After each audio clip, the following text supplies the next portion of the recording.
Of all the revelations that have come to light in the last 7 or 8 years, the one that hits me the hardest is a podcast I listened to back in the late 10s called Weird Scenes Inside the Canyon, Laurel Canyon Covert Ops, The Dark Heart of the Hippie Dream. There's also a book that you can find free online that's by the same name by David McGowan, and it was published in 2014. The book is a provocative exploration of the 1960s counterculture with a specific focus on the music scene in Laurel Canyon, California. The book challenges conventional narratives surrounding the emergence of iconic rock bands and musicians during that era. As a side note, the author David McGowan died on the 23rd of December in 2015. He was age 55 and the cause of his death was cancer. McGowan presents a controversial thesis suggesting that many of the influential figures of the 1960s counterculture, such as the Byrds, the Doors, Frank Zappa, and others, had connections to military and intelligence backgrounds. The author questions whether there was a deliberate effort to shape and control the counterculture movement, proposing that some musicians may have played roles in a larger agenda. The book meticulously examines the backgrounds of these musicians, their familiar connections, and their ties to the military-industrial complex. McGowan contends that hidden forces may have influenced the cultural rebellion of the 1960s in ways not immediately apparent. He explores the possibility that the seemingly organic and grassroots nature of the counterculture was, in part, orchestrated or influenced by deeper and more covert elements. This is a complex story, and look McGowan up, and his life pretty much hinged on conspiracy theories and things like that, so you take it with a grain of salt. To quote Plato, "I am the wisest man alive, for I know one thing, and that is that I know nothing." If you have more on this story or know more than me, I'd love to hear about it in the comments, so feel free to comment on it if you believe it or not. I can see some truth behind this story because music's really a very powerful thing in my life, and I'm sure most everybody's life.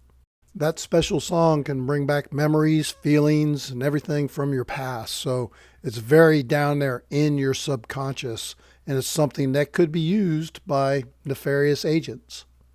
I've also heard in the last few years that this same theory has been proposed for hip hop and rap, and also the punk movement, of all things. Also, the podcast iPod, or In Pursuit of the Truth, which you can find on BitChute, has some very interesting, very long podcast into very early music and about selling your soul to the devil to be the best musician in the world and things like that. So strap in for the rest of the video. I'm going to go through each chapter and summarize it, and feel free to pick up the book. You can find it online. Chapter 1, Village of the Damned. By way of an introduction.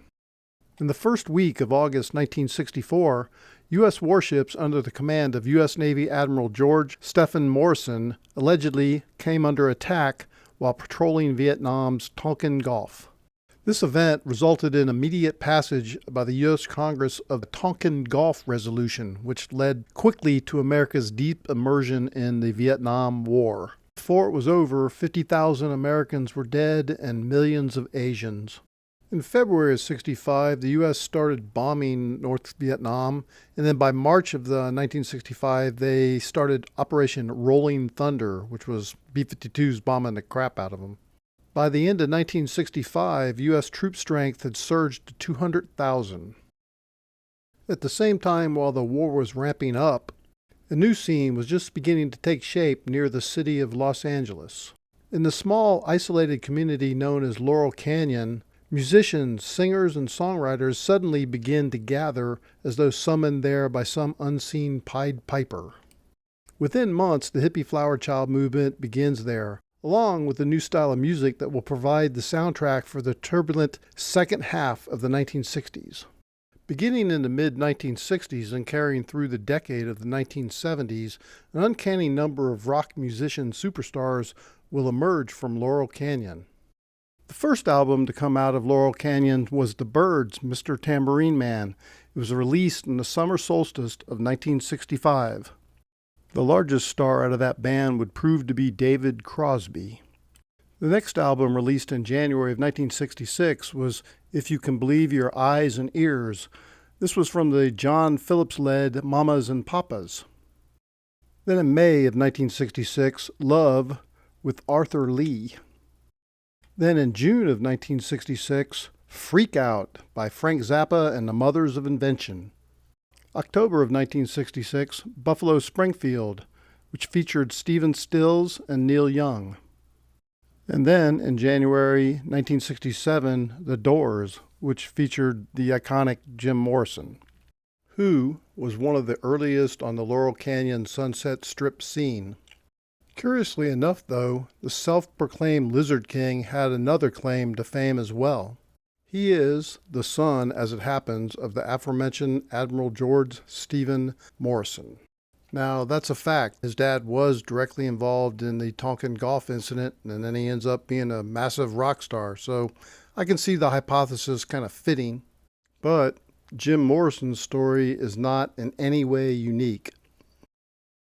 During the early years of its heyday, Laurel Canyon's father figure is a rather eccentric personality known as Frank Zappa. Though his band never attained the commercial success of the Doors, Frank was a hugely influential figure among his contemporaries. His home was dubbed the Log Cabin and sat right in the heart of Laurel Canyon. Zappa played host to virtually every musician which passed through the canyon in the mid to late 1960s. He also discovered and signed numerous acts to his various record labels. Many of his acts were rather bizarre and somewhat obscure characters like Captain Beefheart, Larry Wildman Fisher. But some of them, such as psychedelic rocker Alice Cooper, will go on to superstardom. Zappa had a sizable entourage, and the Log Cabin was run as an early commune.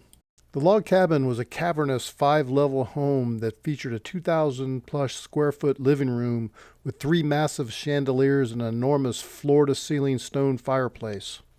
It was instrumental in introducing the look and attitude that defined the hippie counterculture, only they preferred to be called freaks. It's ironic that Zappa was a rigid authoritarian control freak, and he did not feel kinship with the youth movement he helped nurture. Frank probably got that attitude from his dad, Francis Zappa.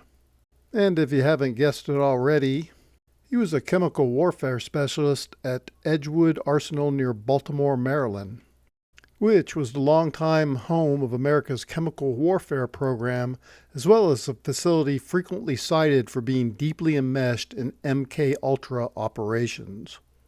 His family later moved to Lancaster, California, near Edwards Air Force Base, where his dad continued to do classified work for the military intelligence complex. Frank's wife, Gail Zappa, hails from a long line of career naval officers, including her father, who spent time working on classified nuclear weapons research for the U.S. Navy. Also, Gail attended the same naval kindergarten with Jim Morrison and supposedly hit him over the head with a hammer. Zappa's manager is a shadowy character by the name of Herb Cohen. Well, let's just say that this guy glowed in the dark. Papa John Phillips, more than probably any other resident of Laurel Canyon, played a major role in spreading the emerging youth counterculture across America. His contribution was twofold. First, he co-organized the famed Monterey Pop Festival, which, through unprecedented media exposure, gave America its first real look at the music and fashions of the nascent hippie movement. Second, Phillips will pen an inspiring song known as San Francisco, Be Sure to Wear Flowers in Your Hair, which quickly rose to the top of the charts. Those two events led to the creation of the Haight-Ashbury phenomenon and the famed 1967 Summer of Love. John Edmund Andrew Phillips was, shockingly enough, yet another child of the military intelligence complex. He was the son of a U.S. Marine Corps Captain Claude Andrew Phillips, and his mother claimed to have psychic and telekinetic powers. John attended a series of elite military prep schools in the Washington, D.C. area, accumulating an appointment to the U.S. Naval Academy at Annapolis.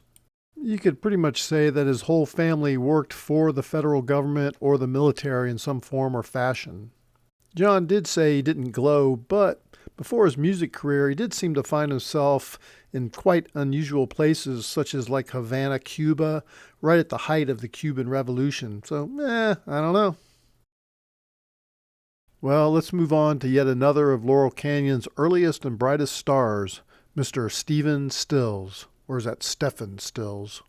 Stills has the distinction of being the founding member of two of Laurel Canyon's most highly acclaimed and beloved bands, Buffalo Springfield and Crosby, Stills, Nash. Also, Stills penned perhaps the first and certainly one of the most enduring anthems of the 60s generation, For What It's Worth. Stills' follow-up single was entitled Bluebird, which, coincidentally, or not, happens to be the original code name assigned to the CIA's MK-Ultra program. Stephen Stills was a product of yet another career military family.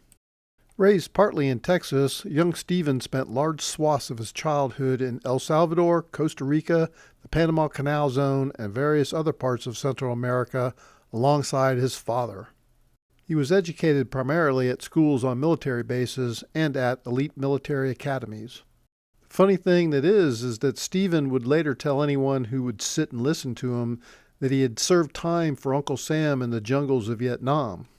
Could this be true, or was it drug-induced delusions?